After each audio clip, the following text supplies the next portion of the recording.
Ele revelou os seus caminhos a Moisés, mas ao povo de Israel seus feitos maravilhosos.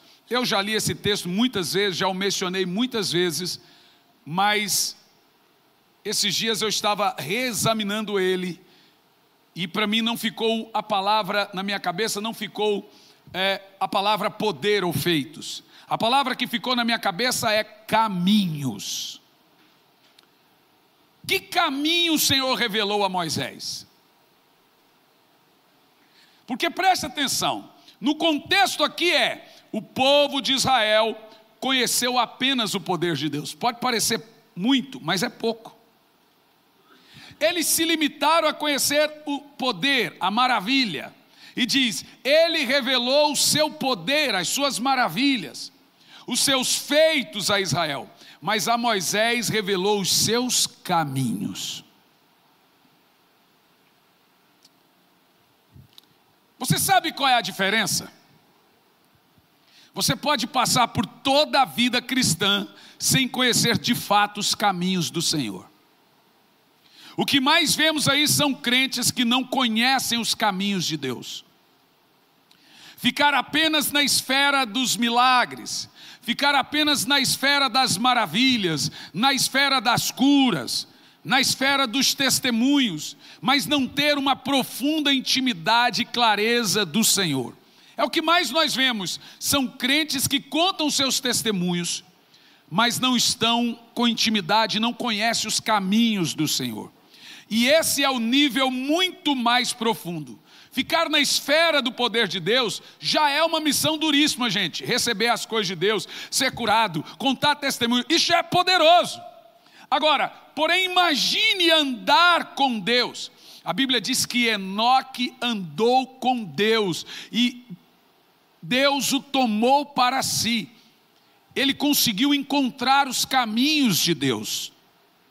Chega um nível e um momento na nossa vida que a gente passa a conhecer os caminhos de Deus, que a gente passa a entender os caminhos de Deus. Andar em seus caminhos é um nível muito, muito mais profundo do que andar em poder. Em primeiro lugar, os caminhos de Deus não são dados a todos, ainda que andem em poder. O camarada pode curar enfermo, expulsar demônio, fazer maravilhas e não conhecer a Deus. Você vai se lembrar em Mateus, no capítulo 7, a partir do versículo 22, curamos, profetizamos, expulsamos demônios, e o Senhor vai dizer, mas não os conheço. Do que ele está querendo dizer? Significa que você pode passar pela vida toda sem conhecer a Deus, ainda que esteja andando em poder. Andar em poder é diferença de andar com Deus. Andar em poder é diferença de andar na sua presença. Andar na presença é estar constantemente em seus caminhos. Israel andou no poder, mas não andou em seus caminhos. Vamos ver aqui, Isaías 55, verso 8 e 9 diz o seguinte. Vamos entender um pouco sobre os caminhos do Senhor. Afinal, os meus pensamentos não são os vossos pensamentos, e os meus caminhos não são os seus caminhos. Então há um caminho que a gente não conhece. Esse termo, meus caminhos ou caminhos do Senhor, está em toda a Bíblia e nós não conhecemos. Nós não conhecemos porque a maioria de nós, ou boa parte, nem todos, ficamos na esfera do poder, os que ficam. Gente, eu já aprendi uma coisa diferente em um ambiente cultual. Um culto com unção é poderoso. Um culto com presença é de moer. Se você está num ambiente que a presença de Deus vem, você não vê muita gente caindo para lá, para cá, você só vê choradeira. É um temor que desce e uma vontade de gritar, de chorar. A unção, a pessoa cai, chora e grita, e paralítico anda, é um peteco, isso é unção. Mas a presença, ela traz um quebrantamento, ela arrebenta com a gente, ela derrete a gente, é diferente. Porque os meus pensamentos não são os vossos pensamentos, nem os vossos caminhos os meus caminhos. Diz o Senhor, verso 9, Assim como os céus são mais altos do que a terra, também os meus caminhos são mais altos do que os vossos caminhos, e os meus pensamentos mais altos que os vossos pensamentos. Então, o que é conhecer os caminhos de Deus? É conhecer seus pensamentos. É saber o que Deus quer. Observa algo aqui, ó. Caminhos aqui, o termo para caminhos na Bíblia aqui é mente, pensamentos, vontades. Caminhos, pensamentos, mentes, vontades é a mesma coisa. Ou seja, conhecer os seus caminhos é conhecer a sua vontade, é conhecer a sua mente, é conhecer seus pensamentos. Mas é estranho porque ninguém pode conhecer a mente do Senhor sem que Ele a revele. Veja Romanos 11, versículo 34. Quem é que pode conhecer a mente de Deus? Pois quem conheceu a mente do Senhor? Quem se tornou seu conselheiro? Bom, em tese aqui, ninguém sabe o que Deus está pensando, e nem deveria, em tese. Mas há certos homens que Deus revelou sua mente a eles. E você vai ver isso aqui comigo hoje. Para você entender, ó, Davi conseguiu conhecer toda a vontade de Deus. Veja em Atos 13, versículo 22. Diz aqui: depois que tirou o reinado de Saul, Deus lhe deu Davi como rei, sobre quem testemunhou: achei Davi, filho de Jessé, homem segundo o meu coração, e ele fará tudo conforme a minha. Davi conheceu o caminho de Deus. Por que Davi foi escolhido? Porque ele iria andar somente no caminho de Deus. Deus iria pôr o pensamento dele no pensamento de Davi. Deus iria revelar a mente dele a Davi, e Davi iria obedecer. O grande segredo de Davi não é que ele era um santo, é que ele era obediente. Qual a diferença de Davi para Saul? Saul é um coração diabólico, desobediente, duro. Deus falava, ele retrucava, ele não cedia. Agora Davi tinha um coração obediente, humilde. E diz o texto aqui que o grande segredo de Davi é que ele fazia toda a vontade de Deus. Gente, você já se parou para perguntar: eu quero fazer toda a sua vontade, Senhor? Então experimente orar: Senhor, dê o coração de Davi a mim, porque eu quero conhecer a sua vontade, quero conhecer seus pensamentos, quero conhecer a mente do Senhor. Por isso que a Bíblia diz que Davi era um homem chamado segundo o coração de Deus. Por que segundo o coração de Deus? Porque o coração dele já estava completamente comprometido com o coração de Deus. Não é um homem segundo o coração do pai dele, é um homem segundo o coração de Deus. Eu acho isso tão tremendo. Pelo simples fato de que Davi conhecia a vontade de Deus e praticava. Sabe o que é mais triste hoje? É que tem gente que conhece a vontade de Deus e não pratica. Bom, você vai saber que existem 3 castigos lá no céu para isso. Na parábola que nós encontramos na Bíblia, quando o Filho do Homem vier, ele vai castigar alguns com açoites. E ele vai dizer o seguinte: tem um grupo que não sabia a sua vontade, porém não praticou, será castigado com poucos açoites. Tudo isso é crente. Isso é no tribunal de Cristo. Você se lembra quando eu preguei isso? Tem aquele grupo que sabia a vontade de Deus e não praticou, será castigado com muitos açoites. Significa, só tem uma alternativa: o crente é obrigado a saber a vontade de Deus para a sua vida. Mas como que se descobre a vontade de Deus? Romanos capítulo 12, versículo 1. A vontade de Deus está revelada na Bíblia, e você não conhece porque você não ora e não estuda a Bíblia. Portanto, caros irmãos, rogo-vos pelas misericórdias de Deus, que apresentei o vosso corpo como sacrifício vivo. Aqui inclui oração, práticas expiatórias, jejum, oração e etc. Santo e agradável a Deus, que é o vosso culto lógico. Agora, assim se conhece a vontade de Deus. Vamos lá. Continua. E não vos amoldeis ao sistema desse mundo, mas sede transformados pela renovação da vossa mente, para então experimentar qual seja a boa, agradável e perfeita vontade de Deus. Então, quando a Bíblia fala, o Senhor fala assim, ó: sede reto e anda nos meus caminhos, Ele está dizendo: conheça a minha vontade.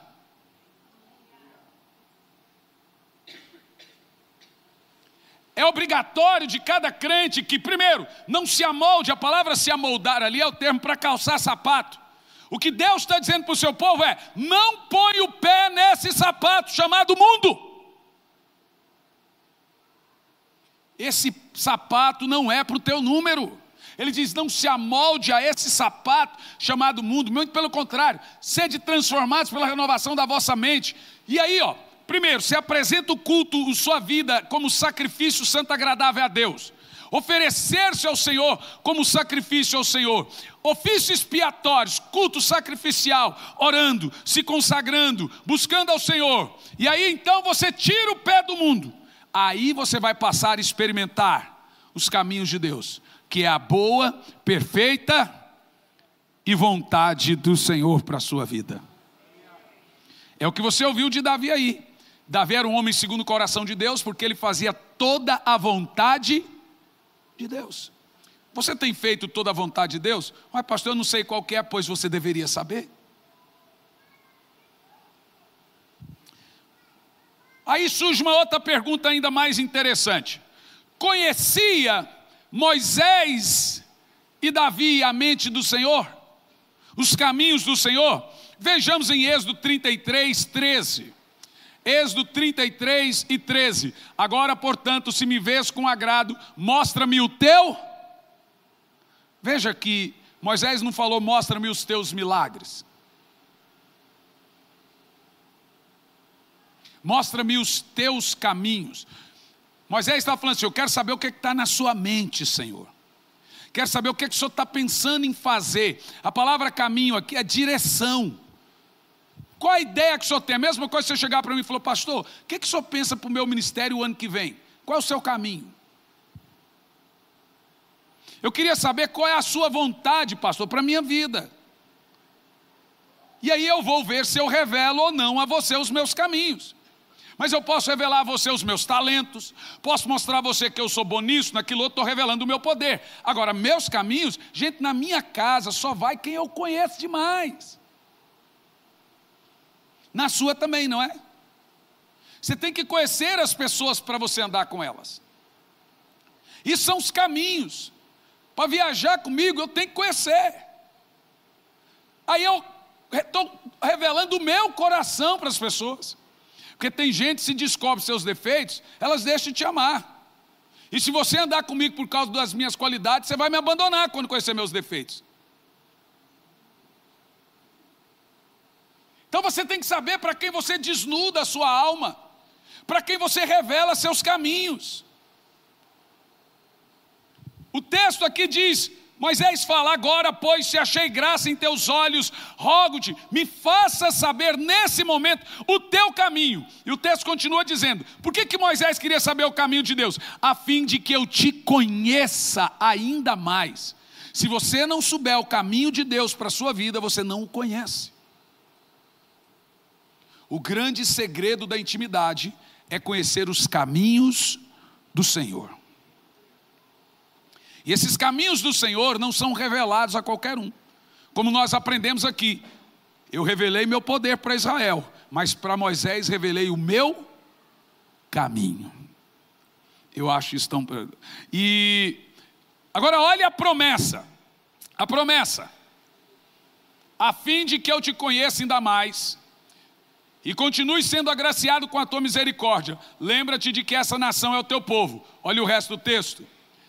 Ao que Avé lhe respondeu: eu pessoalmente lhe darei descanso. Gente, eu amo esse texto, porque ao final das contas, os caminhos do Senhor é estar em um descanso.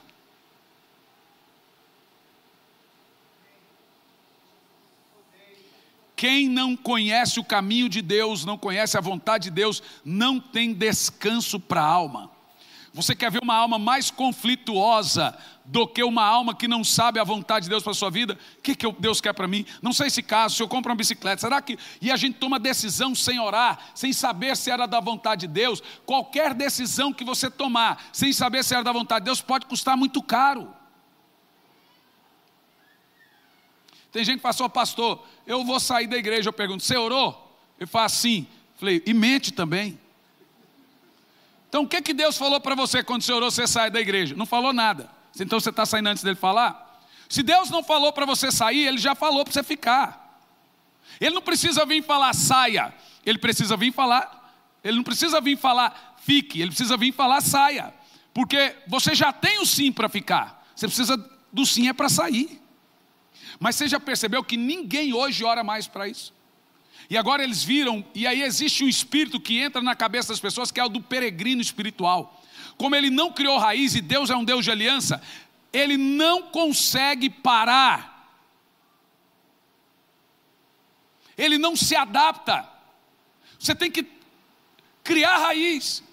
É evidente, irmão, que chega uma hora em algum lugar que Deus fala, está na hora de dar linha, já está amargurado aqui. Mas é evidente que tem situações que você está num lugar que não é amargura que está te gerando, é tratamento mesmo.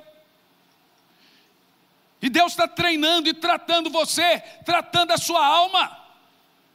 Mas o povo não gosta de ser tratado. E eu vou te dizer uma coisa, eu não tenho problema nenhum em tratar ninguém. Pensa numa pessoa que não tem medo de perder. Não tenho. E eu trato todo mundo igual. Vou lidar com você da forma que eu acho que eu tenho, que a Bíblia me diz que eu tenho que lidar. A maioria dos pastores não fazem isso porque eles não estão visando a sua salvação. Como eles estão visando o lucro, então eles vão só te elogiar, porque eles não querem perder o seu dinheiro, sua contribuição. Mas como eu estou preocupado com outra coisa, eu vou chegar em você e falar, queridão, você está errado.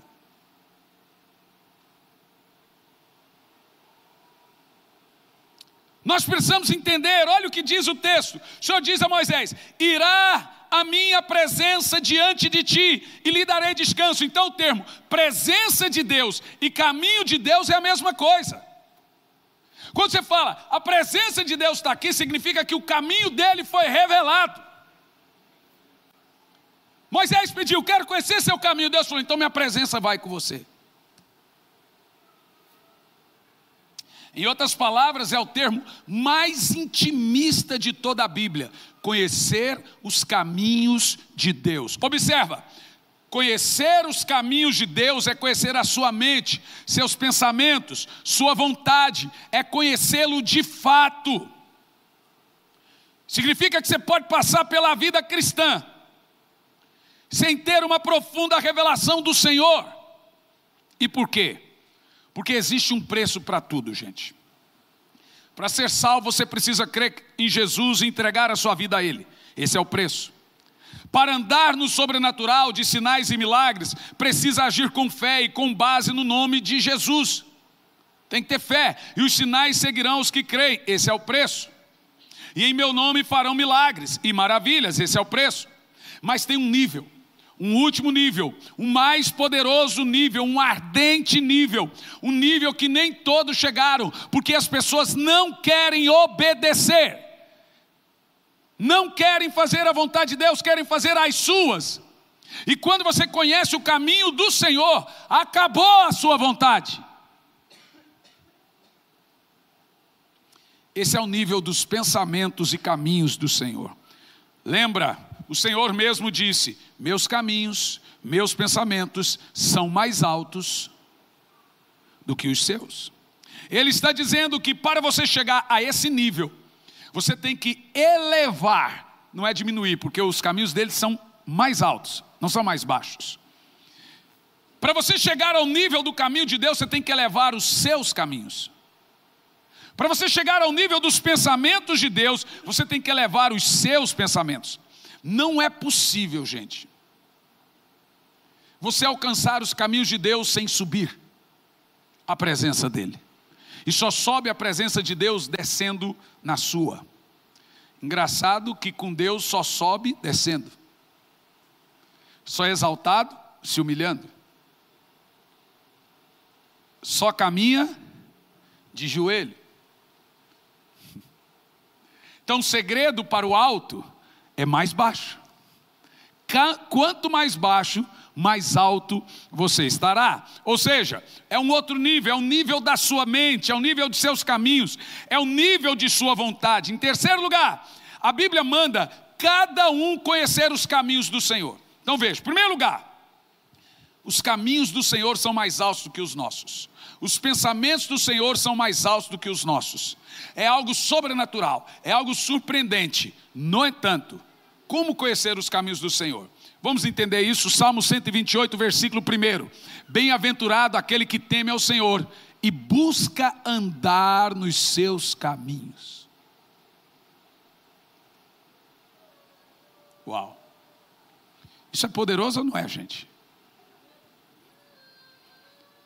Diz o texto aqui, ó, como é feliz quem anda nos caminhos do Senhor. Então veja, não é só possível andar nos caminhos do Senhor, como é obrigatório. Como nós devemos andar nos caminhos do Senhor. Mas sabe, o nosso coração tem uma rebelião terrível. Uma rebelião luciferiana. Todo mundo quer um pastor, mas não um que lhe fale a verdade. Eles imaginam que um bom pastor é aquele que dá o tapinha nas costas. Esse não é um bom pastor. O bom pastor é aquele que lhe fala a verdade. Porque se os caminhos do Senhor são diferentes dos nossos, pelo menos a maioria de nós aqui estamos fazendo 90% das coisas que não é da vontade de Deus. Olha a gravidade disso que você está ouvindo.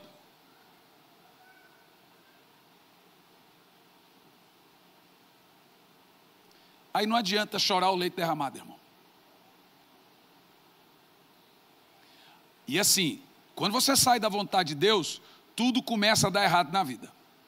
Ele vai tirando tudo que você gosta, porque ele vai resistindo você. Porque só o fato de você sair da vontade de Deus mostra que você é o seu próprio Deus, seu próprio Senhor, você é orgulhoso. Então ele dá graça ao humilde, mas ele diz para o orgulhoso, fica aí. A Bíblia diz que ele diz para o orgulhoso, não chegue perto de mim. E agora as coisas começam a não funcionar.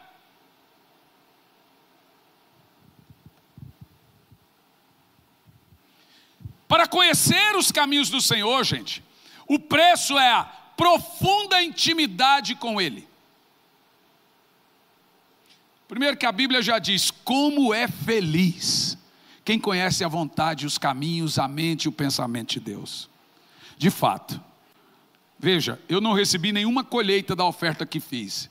Mas você sabe qual foi a minha felicidade? De saber que eu tinha certeza que eu ouvia a Deus, porque o cara orou justamente aquele valor. Eu falei, uau, como é bom ouvir a Deus. Ele falou, uau, foi Ele mesmo.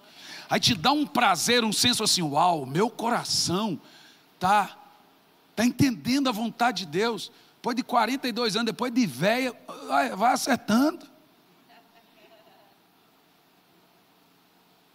Gente, se você entender como é maravilhoso servir a Deus, mas servir a Deus, porque tem gente que fala, eu sirvo a Deus, serve mesmo.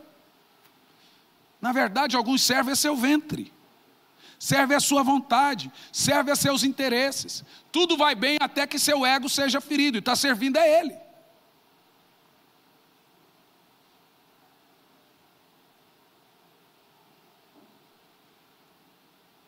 A grande verdade, irmão, vou ser bem sincero com vocês. Boa parte de nós precisamos nascer de novo, se converter. Ter uma experiência com Deus. É isso mesmo. É uma crentalhada que não é crente, às vezes até endemoniada. Estou falando para você. A grande verdade é que se nós formos fazer uma triagem cheia do Espírito Santo aí nas igrejas, e o Espírito Santo falar assim, vai em tal igreja ali e faz uma triagem. Eu vou te encher do meu espírito, você vai saber, quando todo mundo que é crente, misericórdia. Você imagina se lá no céu Deus vai falar, para um lado bode, para o outro ovelha. Gente, se isso fosse hoje, veja que só no grande dia o Senhor vai determinar quem é ovelha e quem é bode. Ave Maria, irmão, o que é isso? Pelo amor de Deus, a minha grande preocupação é não chegar diante de Deus com casco ainda.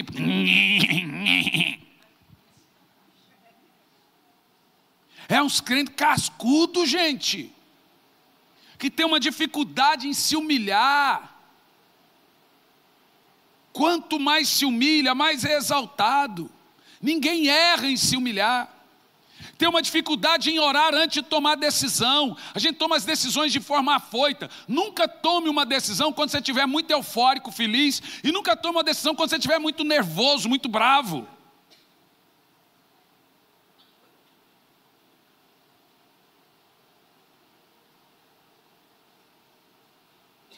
Porque se você tomar a decisão assim, você vai fazer fora da vontade de Deus e depois não reclama. Ai, Senhor, por que? Deus fala. Você já imaginou? Quarto lugar, para conhecer os caminhos do Senhor, o preço é a profunda intimidade com Ele. Pense, quem conhece seus segredos?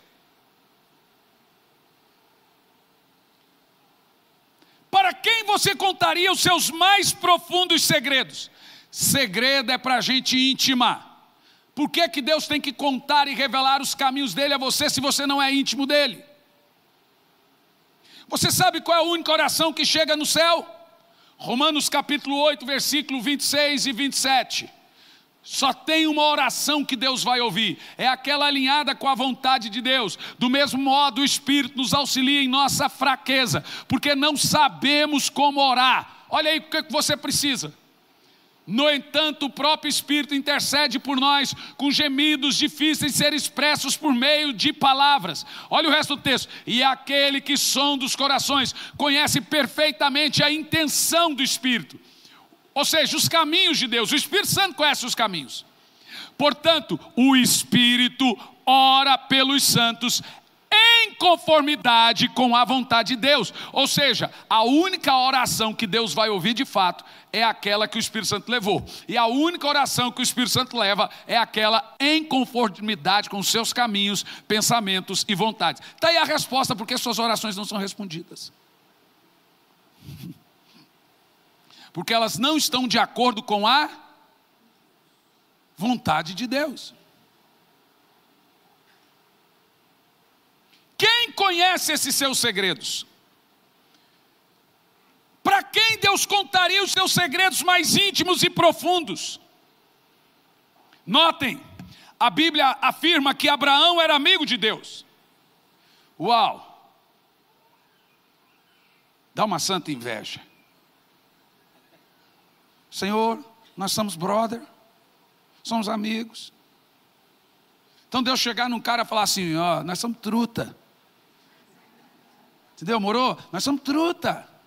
Você é meu amigo. Deus o visitou. E não foi apenas para lhe prometer um filho, não. Deus foi na casa de Abraão. Foi também para revelar seus caminhos. Diz o texto, ó. Ocultarei a meu servo Abraão o que estou prestes a fazer? Você vai se lembrar que Deus de lá foi em Sodoma. E ele disse, será que não vou contar a Abraão o meu segredo, o que eu estou prestes a fazer em Sodoma? Então não foi só para dar um filho. Ele foi lá contar para o amigo dele o que ele iria fazer em Sodoma. Ele revelou um segredo que só Deus podia saber. Então o anjo estava saindo, né, Adonai, o Senhor Jesus saindo da casa de Abraão. Ele parou. Ocultarei eu do meu amigo o que estou prestes a fazer? Não. Abraão, vem cá que eu vou te contar. Uau, gente, pelo amor de Deus. Uau, é muita intimidade com Deus. Ocultarei eu de meu servo Abraão o que estou prestes a fazer? Foi nessa ocasião que o Senhor saiu da casa de Abraão para destruir Sodoma e Gomorra. E ele deu um recado. Ele contou. Você quer ver mais? Ele revela seus segredos, seus caminhos e suas mentes aos seus servos. Neste nível é que nós descobrimos algumas coisas. Primeiro, o que é ser um servo de Deus? Olha para mim. Você sabe o que significa servo do Senhor? Primeiro livro de Reis 16, 18 e 36. Observa o que Elias fala sobre seu servo. Com a chegada do pôr do sol, quando se apresenta a oferenda, Elias, o profeta, aproximou-se e exclamou: ó Senhor Deus de Abraão, de Isaque e de Jacó, saiba-se hoje que tu és Deus de Israel e que eu sou teu servo. E que foi por ordem sua que realizei esses milagres, atos de fé, mediante a tua palavra. Que é ser um servo de Deus? Porque Deus revela seus caminhos, seus pensamentos, seus segredos aos seus servos. Por isso que ele falou: ocultarei eu de meu servo Abraão o que estou prestes a fazer? E ele continua, presta atenção. A palavra servo aí é Eber no hebraico e quer dizer literalmente meu escravo. Pesou agora, né? Ou você é senhor, ou você é escravo. O nosso problema é que a gente não quer ser servo. A gente quer ser nosso senhor. Aí o Adãozinho entra dentro da gente e fala assim: como assim escravo? Já vou te mostrar. Amados, nós não devemos pensar que todos que se dizem servos de Deus são servos de Deus, a menos que saibamos o significado de ser um servo de Deus. O preço é altíssimo. Para ser usado como voz profética, como boca de Deus, como servo de Deus, você não tem noção, meu querido irmão, do preço que é. Não, nem passa pela sua cabeça o preço que um verdadeiro servo de Deus paga. Esses que pagam preço são servos, e são a eles que Deus revela os seus caminhos, segredos, pensamentos. E a Bíblia diz que Deus não faz nada sem revelar esses seus segredos, sua mente, seus pensamentos e sua vontade. Você quer ver? Amós 3, versículo 7.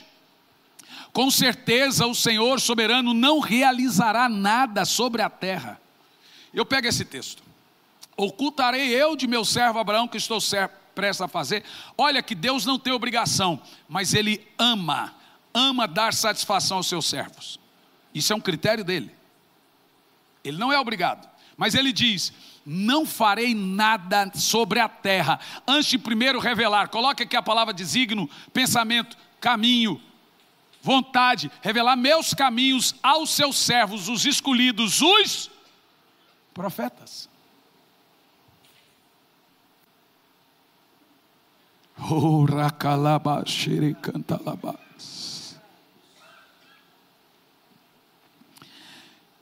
Ter a voz de Deus na sua mente é um tesouro para poucos. Saber que você acabou de ouvir a Deus é inigualável.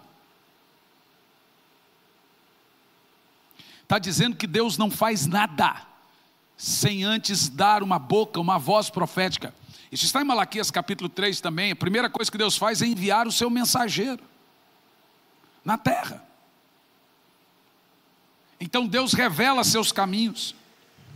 Existe alguém que passa a saber os caminhos de Deus, os pensamentos, os segredos do Senhor. Esses são seus servos. Por isso que a palavra Eber para servo, profeta aqui é meus escravos. Gente, o preço é muito alto.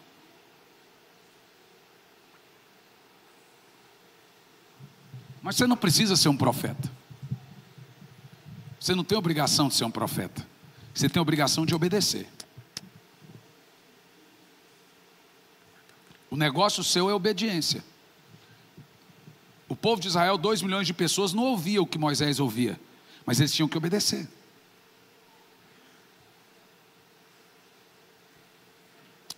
Veja bem, seus caminhos são revelados para os íntimos. Hebreus 11, versículo 6. Em verdade, sem fé é impossível agradar a Deus, porquanto qualquer pessoa, não está dizendo só o profeta, qualquer pessoa que dele se aproxima, é indispensável que creia que ele é real e recompensa todos que consagram a ele. Em primeiro lugar, todos devem se consagrar ao Senhor. Em segundo lugar, todos serão recompensados por consagrar-se a Ele. Sabe, deixa-me te contar um negócio. Estava numa cruzada em algum lugar aí, e num dos dias aconteceu muitos milagres. No outro dia, quase nenhum. Eu fui para casa destruído. sem entender o que estava acontecendo. E eu fiquei muito mal. E fiquei horas lá no meu quarto, e o Senhor, eu chorando, eu estava chateado com Deus. Falei, a minha verdade, parece uma brincadeira. No primeiro dia um monte de milagre, no outro dia nada, parece que estava um jogo ali. O que eu te fiz? Não fiz nada. Eu continuo o meu nível de consagração. E eu orava, Senhor, eu passei vergonha. Não me deixe passar vergonha. Honra teu servo, Senhor. Gente do céu, que vergonha eu passei. Foi depois dessa oração. Porque o Senhor chegou em mim e disse: deixa-me ver se eu entendi. Você está me pedindo para eu te honrar curando alguém? É, Senhor. Ué, mas eu pensei que a honra era minha. Eu falei, como assim? Eu não honro ninguém dando um dom, curando. A cura não foi feita para honrar você. A cura foi feita para me honrar e por causa da dor das pessoas. Você é só um servo. Ah, irmão, aí o resto foi só vergonha. Você já ouviu todos os evangelistas oram: Senhor, tem misericórdia do seu servo, honra-me. Então o cara tem uma igreja gigante e fala assim: Deus está me honrando. Esse aí não é honra não, irmão. Deus não compartilha essa honra, essa glória com ninguém. Deus não tem obrigação e Ele vai por mim. Deus não vai te honrar te dando um dom maravilhoso, dizendo: Deus me honrou.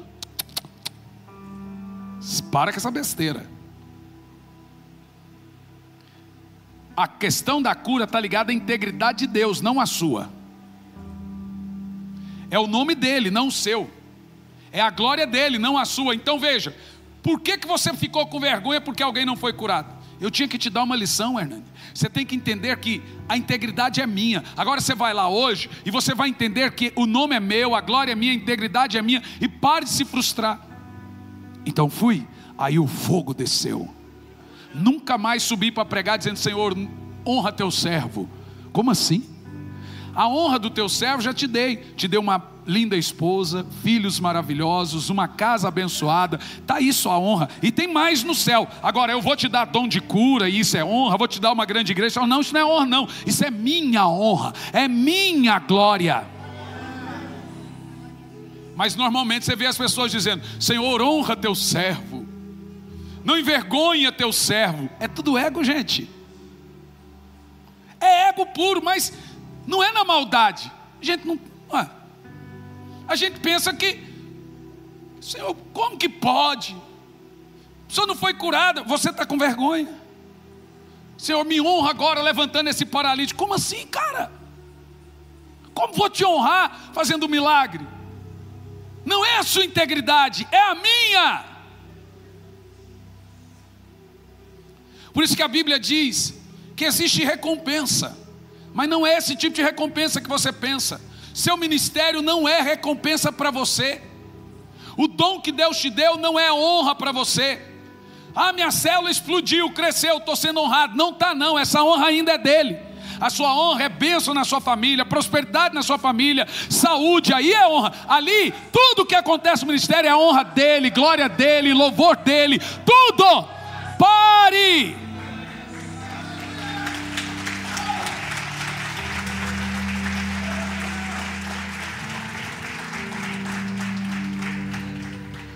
Agora veja o texto de Hebreus 11:6, que fala que aqueles que se consagram ao Senhor também são recompensados. Qual é a recompensa de se consagrar ao Senhor? Nós estamos aqui há alguns minutos já falando. Sua vontade é revelada, sua mente é revelada, seus segredos são revelados, seus caminhos são revelados. É nesse sentido que seus servos são chamados de meus servos.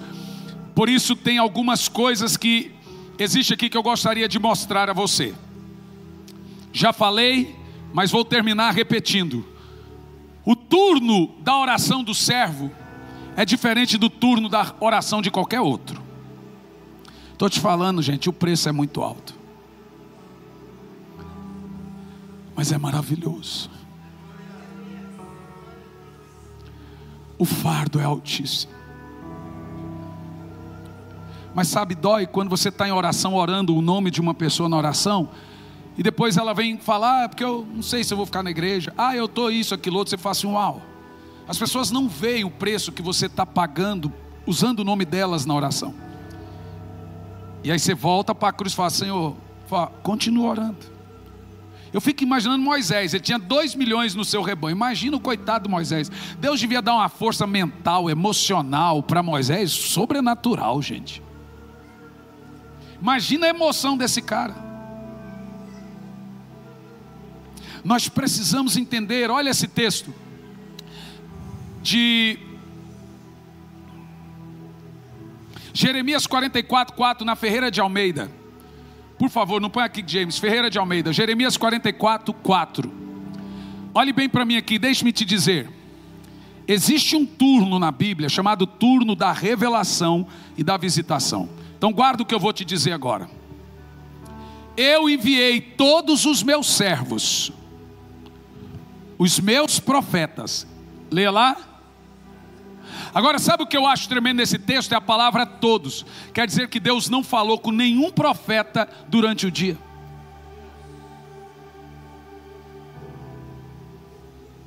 O preço é alto, gente.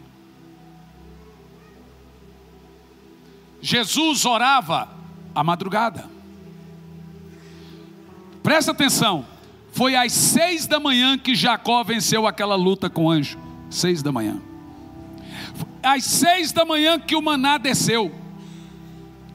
Foi entre 3 às 6 da manhã que Jesus veio andando sobre as águas depois de orar na 4ª vigília. Há 4 turnos de oração da revelação e visitação, que vai das 18 às 6 da manhã. De 3 em 3 horas um turno, 18 às 9 da noite, 9 à meia-noite, meia-noite às 3, 3 às 6. E vai por mim, eu estou falando isso para você, mas não vai alterar muita coisa para muita gente, porque nem todos querem pagar o preço, mas também não gostam quando estão perdidos. Eu vou te mostrar por que nós temos descanso, e por que é feliz quem conhece seus caminhos. A Bíblia diz que Jesus era um homem de oração da 4ª vigília. Ele mesmo falou, que dá das 3 às 6 da manhã. Nós temos 2 crepúsculos, 18 horas e 6 horas. É quando o sol se põe e é quando o sol nasce. Eu fico vendo Josué, quando ele foi guerrear em Betel, e a cidade de Betel, ela era uma panela. Então tinha uma montanha à sua direita enorme, chamada Aljalon, e uma montanha enorme à sua esquerda, chamada Gibeão. Josué foi lá, estudou a cidade, ele olhou aquela montanha, olhou a outra. Olha que texto poderoso. Então ele chegou perto de Betlém e disse o seguinte: sol, pare às 6 da manhã em Gibeão. Lua, pare às 6 da manhã em Aljalon. Ele não falou, Deus mande parar. A Bíblia diz, foi a única vez na Bíblia que Deus obedeceu um homem. Mas você sabe por que Josué fez isso? Porque foi uma estratégia de guerra. Te explico. Aquilo era muito difícil ganhar aquela guerra. Agora os soldados que estavam ali, quando eles olhavam para frente, eles viam noite. Se olhassem para trás, viriam. A lua estava se pondo num lado e o sol nascendo no outro. O que Josué fez? Ficou de costa para o sol, contra sol. Quando a lua estava se pondo e os soldados, pensando que era noite, dormindo, eles estavam com o sol nas costas. Quando eles atacaram Betlém, o povo só viu o barulho. Quando olhou, eles viram o sol, ficaram todos cegos. Enquanto os soldados lá pensaram que estava noite, os outros viram que estava dia. Só que o sol deu de frente para os soldados inimigos, e nas costas dos soldados Josué, 8.000 soldados. Que homem! Que homem! Então ele gritou, pare sol em Gibeon, pare lua em Aljalon. Venceu a guerra. Eles nem conseguiram ver os soldados hebreus. A Bíblia não diz que ele só falou, sol, fique parado. Lua, ele estudou e falou, rapaz, daria certinho, ó, sol e lua. Um pensaria que estava noite, mas a gente saberia que a dia ia cegar os soldados. Quem conhece os pensamentos de Deus? Quando você ora, quando você está diante de Deus, você tem esses segredos, esses revelados, esses para fazer negócio, para vencer a guerra, para vencer a batalha. Deus revela coisas que ninguém sabe, porque a sua mente passa a ser a mente de Cristo. Mas quem é que quer orar? Foi às 6 da manhã que Abraão foi visitado. Foi às 6 da manhã que o maná caiu. Foi às 6 da manhã que Jacó venceu a batalha. Era das 3 às 6 que Jesus orava. Pastor, só está pondo um peso na gente por orar de madrugada? Eu não, eu só preciso pregar. Se você quer orar de madrugada, não, o problema é seu. Mas a minha mensagem hoje se consiste em: você quer ter segredos sobrenaturais e conhecer os caminhos de Deus? Há turnos específicos para isso. O Senhor diz: eu falo com todos os meus servos, os profetas, na madrugada. Todos. Então o preço está aí. Esse é o preço.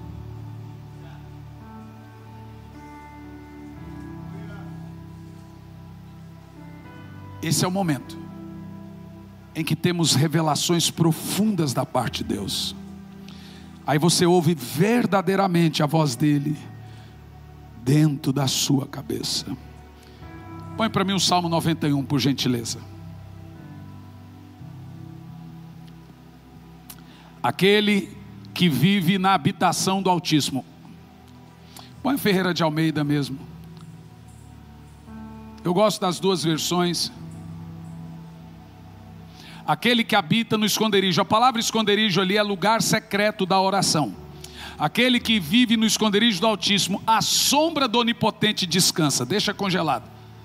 O que acontece ali? Você só tem descanso debaixo de uma vida de oração. E continua. Vocês já perceberam, andando aqui comigo, que eu sou muito prático no Evangelho. Eu vou passar a vida lhe ensinando coisas práticas do Senhor. Isso se chama prático. Então, só não aprende quem não quer. E continua. Direi o Senhor, Ele é o meu Deus, o meu refúgio, minha fortaleza. Existe um lugar em Deus que é o seu esconderijo, seu refúgio, sua fortaleza. E continua. Nele confiarei, porque Ele te livrará do laço do passarinheiro e da peste perniciosa. Continua. E te cobrirá com as suas asas, e debaixo das suas asas, tem um texto aqui, estarás seguros. Por isso que a mensagem hoje é: debaixo das suas asas tem um lugar em Deus que você está seguro. E sabe onde é esse lugar? Debaixo das suas asas.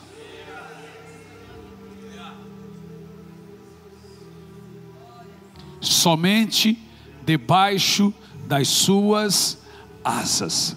Se você sair de debaixo das asas, que é o lugar da oração, não adianta reclamar.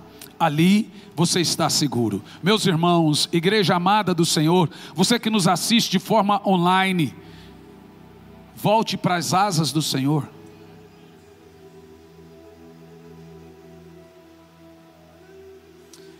Volte para o seu quartinho secreto. Seu problema não é falta de dinheiro, é falta de oração. Vá pedir dinheiro para Deus. Vá pedir cura para Deus. Deixa Deus falar: Senhor, revela para mim meu coração. Você vai ficar com vergonha de você. O jejum arrebenta com a gente, que ele mostra o coração da gente para a gente mesmo. Fala: não acredito, como que eu tive coragem de fazer isso? Mas volte para as asas do Senhor, porque é debaixo das suas asas que nós estamos seguros. É só debaixo das suas asas que nós estamos seguros. Debaixo das suas asas, Ele nos livra do laço do passarinheiro, da peste. O diabo te olha e não te vê. Ele te procura e não te acha. Isso é debaixo das suas asas. Deus não tem responsabilidade de manter ninguém seguro de fora das asas. Esse é o mesmo texto que Jesus fala para Jerusalém. Jerusalém, Jerusalém, quantas vezes eu quis colocar vocês debaixo das minhas asas e vocês não quiseram. Por isso vocês não estão seguros, porque vocês saem de debaixo das minhas asas, como a galinha junta seus pintainhos. Eu quis ajuntar vocês debaixo das minhas asas. Essa é a verdade. O Senhor nos pega e fala: ei, não é, ei. Aí sempre tem um pintinho cabeça de ovo lá, querendo sair. Vem cá. Aí vem a cobra, vem o gavião, e o Senhor está ali juntando, irmão. Mas o cara quer dar uma saída de debaixo das asas do Senhor. Volte a orar, meu irmão. Volte a clamar. Volte a chorar. Arrependa-se onde caiu e volte. Você fica zanzando por aí, tomando decisões sem consultar a Deus, e depois você paga um preço altíssimo por desobedecer.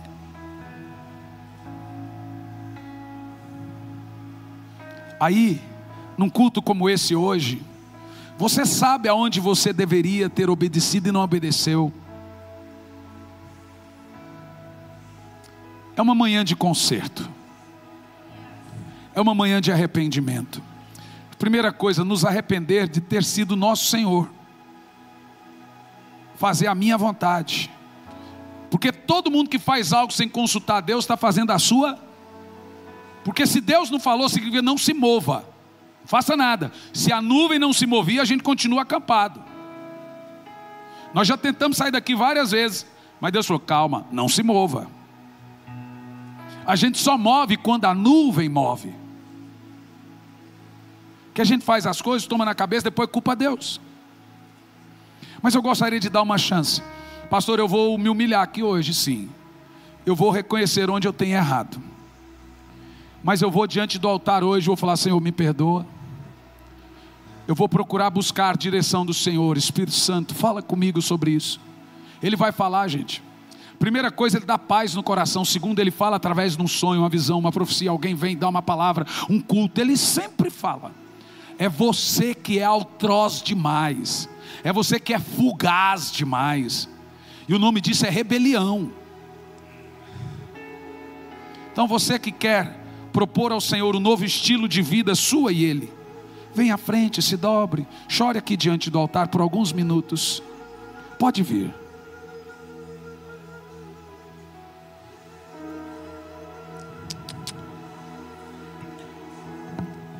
Eu não preciso ser conhecido por ninguém. A minha glória é fazer com que conheçam a Ti, e que diminua eu, para que Tu cresça, Senhor. Chore diante dEle. Mais e mais. Fala, Senhor, eu vejo o meu coração agora. Eu vejo o meu coração. Eu sou fugaz, sou duro. Mas, Senhor, eu me ajuda a melhorar, me ajuda a mudar. Fala com Ele. Escondo o rosto para que vejam Tua face em mim. Oh, Espírito Santo. E que diminua. Vamos, eu, chore o que você tem que chorar. Cresça, Senhor. Se arrependa do que você tem que se arrepender. Mais, no Santo dos Santos. Se o arrependimento for genuíno, me esconde, tudo pode mudar aqui de manhã. A dor vai embora, a angústia vai embora. Só precisa se arrepender. É o meu abrigo. Fala, Senhor, revela-me os Teus caminhos. Revela-me os Teus caminhos, Senhor. A Tua vontade. Eu me arrependo de ser o meu Senhor. Eu quero que o Senhor seja o meu Senhor. Fala para Ele. Me esconde, só Teus olhos me veem. Debaixo de Tuas asas é o meu abrigo, meu lugar secreto. Só Tua graça me basta, Tua presença é o meu prazer. Espírito Santo, nós estamos aqui com esses irmãos que sabem que nossos corações são teimosos. Sabe que não deveria fazer tal coisa, mas está fazendo. Então aí quando as coisas dão errado, aí a gente vem chorando, reclamando. Mas, Senhor, hoje aqui nós nos arrependemos. Hoje aqui nós colocamos nosso coração como sacrifício ao Teu altar. Pedimos perdão, meu Pai, por tanto orgulho. Pedimos perdão por tanta arrogância, por sermos Senhor. E eu coloco o meu coração no altar e me humilho. Eu me humilho, Senhor, diante do Senhor. Eu me humilho diante do Senhor. Eu me humilho diante da Tua presença. Em nome de Jesus. Sinta a presença dele agora. Essa é a recompensa. A presença dele é revelada a nós. A presença dele é revelada a nós.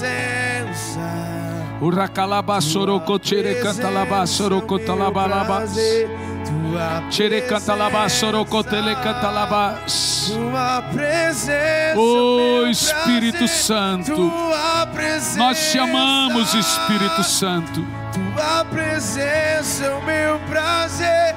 Tua presença. Nós te amamos, Espírito Santo. Tua presença. O Santo dos Santos. Fique em pé agora, toda a igreja. Só teus olhos me veem. Cante isso. Debaixo de tuas asas é o meu abrigo, meu lugar secreto. Só tua graça me basta, em tua presença é o meu no Santo dos Santos. No Santo dos Santos, a fumaça me esconde.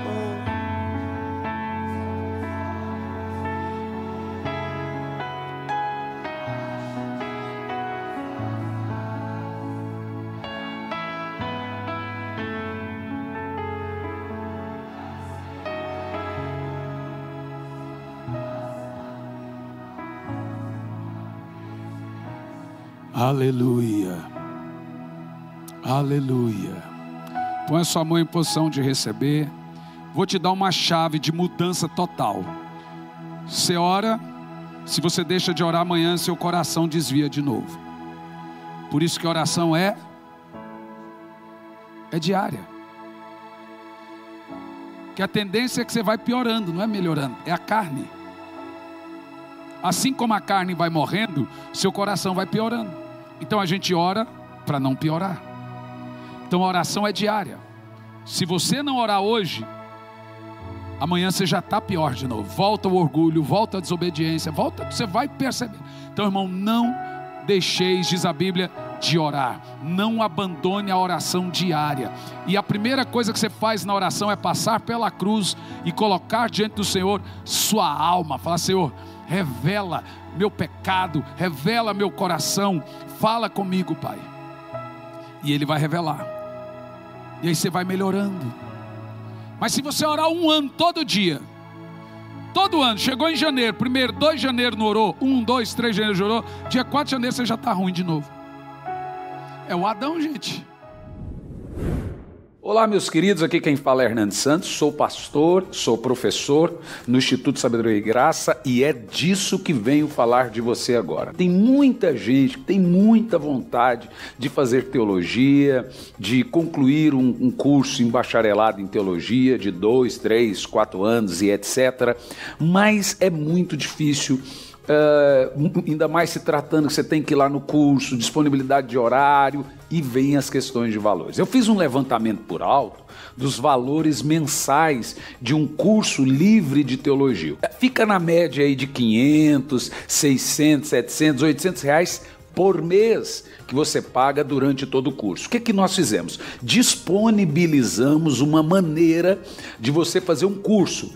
Eu dou essas aulas no sistema EAD, o curso está todo ele pronto, são 2 anos de disciplina, ou seja, você faz 1 ano e depois tem que fazer uma rematrícula para o próximo ano, no caso 2 anos de disciplina, com conteúdo de bacharel em teologia. Olha o valor que você paga anual no curso, são 2 anos, R$460. Eu já vi gente terminar o curso em 3 meses, 4 meses, etc. Aí você abre a matrícula para o 2º ano do curso. São 2 anos com conteúdo de bacharel em teologia. É R$460 ano, entendeu? Por ano. Gente, R$460 não equipara a parcela mensal de um curso comum livre em teologia.